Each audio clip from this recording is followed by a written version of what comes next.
विद्यार्थियों, मैं doctor Sangeeta Nagarwal government college Bandikui से।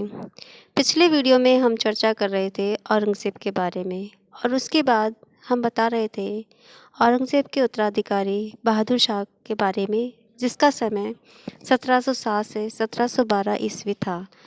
बहादुर शाह की हम राजपूत नीति की चर्चा कर चुके थे। अब हम बहादुर शाह की दक्षिण नीति और सिखों के साथ उसके संबंधों की चर्चा करेंगे।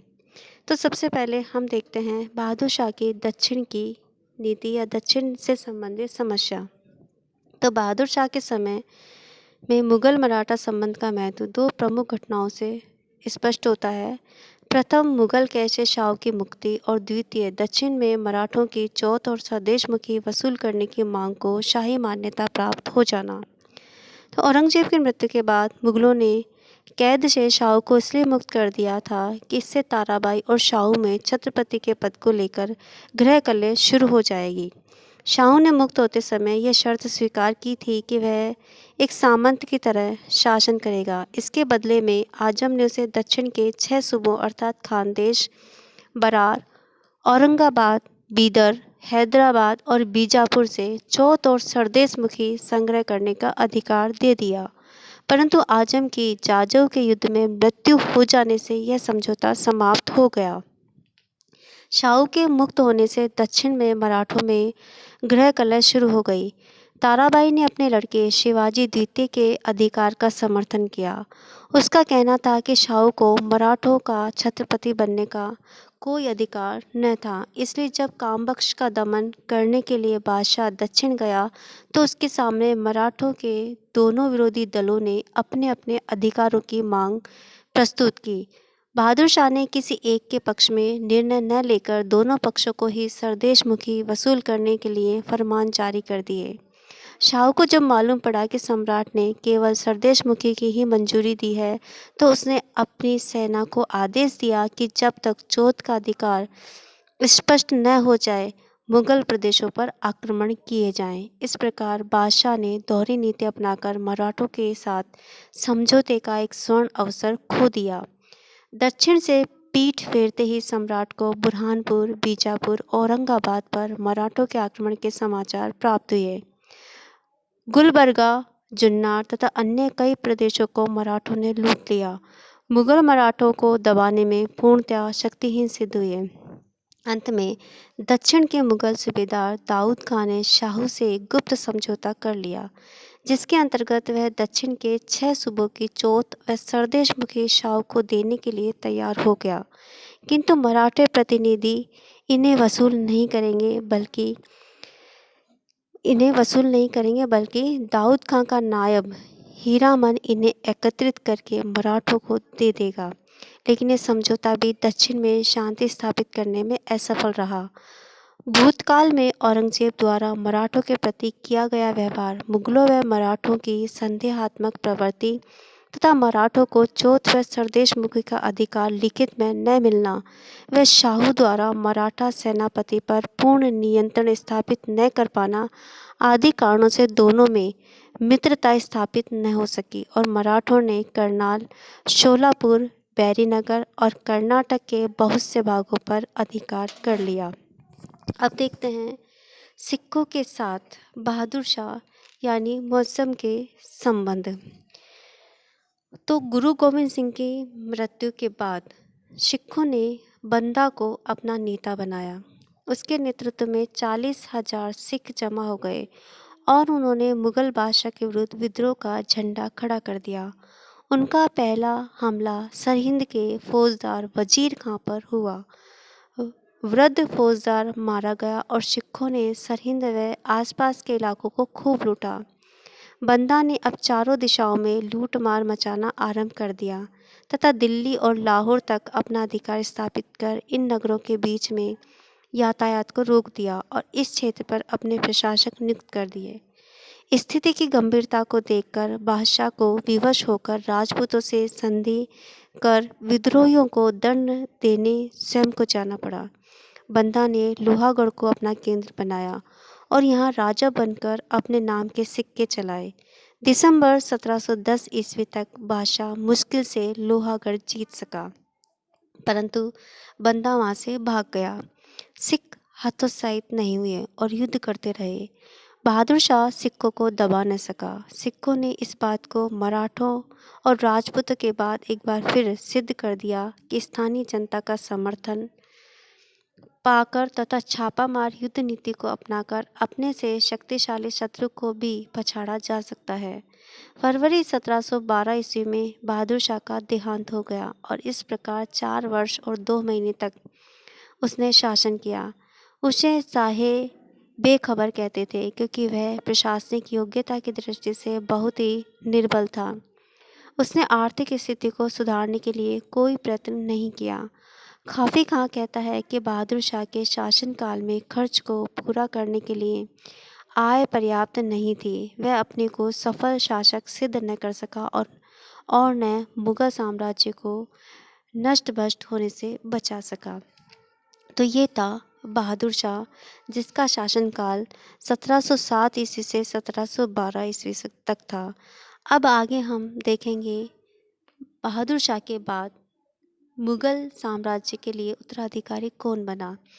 तो बहादुर शाह के बाद जहांदार शाह मुगल साम्राज्य का बादशाह बना, जिसका कार्यकाल था 1712 ईस्वी से 1713 ईस्वी, यानी लगभग 1 वर्ष।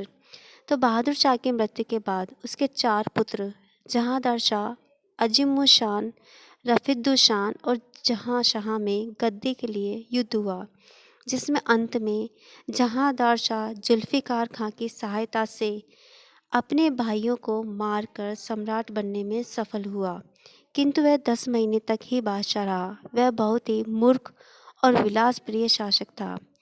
51 वर्ष की उम्र में वह लाल कुंवर नामक वेश्या पर आसक्त हो गया था और उसके इशारे पर नाचने लगा। उसने वेश्या के संबंधियों को ऊंचे ऊंचे पद दिए और राज दरबार नाचने गाने का स्थान बन गया। उसने शासन और सेना की ओर कोई ध्यान नहीं दिया। इससे कुटिल और महत्वाकांक्षी सरदारों की शक्ति और प्रभाव बढ़ने का मौका मिला। अब चर्चा करते हैं अपन जहांदार शाह के बाद अगले उत्तराधिकारी की। तो जहांदार शाह के बाद मुगल बादशाह जो बना वो था फर्रुखशियर, जिसका शासनकाल 1713 ईस्वी से 1719 ईस्वी माना जाता है। बादशाह के मृत भाई अजीमुशान के लड़के और बंगाल के सूबेदार फर्रुखशियर ने सिंहासन पर अपना दावा प्रस्तुत किया था। उसके पटना के सहायक हम चर्चा कर रहे थे फर्रुखशियर की। जो बादशाह के मृत भाई अजीमुशान के लड़के और बंगाल के सूबेदार फर्रुखशियर ने सिंहासन पर अपना दावा प्रस्तुत किया था।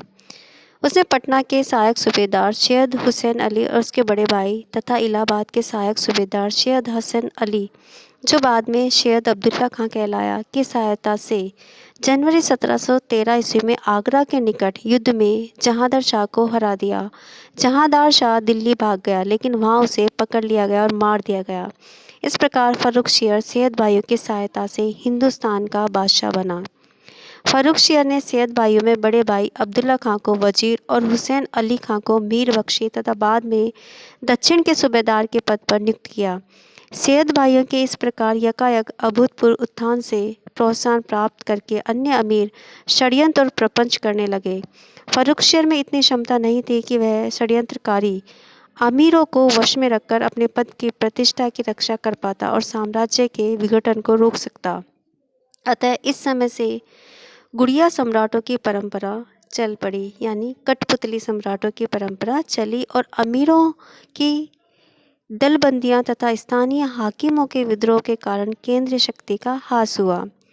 सैयद भाइयों के विरुद्ध मीर जुमला, चिनकुली चिनका, जिन्हें अब निजामुल मुल्क की उपाधि दी गई थी, खाने दौरान जयसिंह आदि का दल था, जो बादशाह को सैयद भाइयों के विरुद्ध उल्टा सीधा भड़काते थे।